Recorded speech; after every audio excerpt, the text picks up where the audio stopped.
What advice, Linda, do you have for people who want to create webinars or want to create better webinars to sell their courses or membership sites?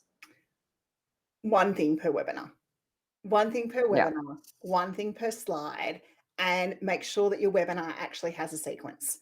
Okay, so it is about the formula and the sequence. So we start, we introduce ourselves, we introduce our street credibility, we deliver what's going to be covered and what are you going to cover in the webinar today. You then start to lead people through each one of those talking points to the final outcome and the win, and then you present your offer, and then you thank your people, and you always ask your people if they have questions, because questions are going to allow you to be able to continually educate your market, deliver more content, get more ideas, and share those things along the way.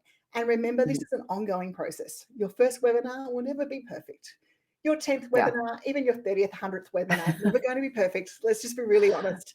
Yeah. Um, but they are better out there than perfectly sitting in your inbox, never delivered and Hmm. never done. So the only people you let down when you don't put a webinar together for your market is those people who will be engaging with it and taking with it and learning from it.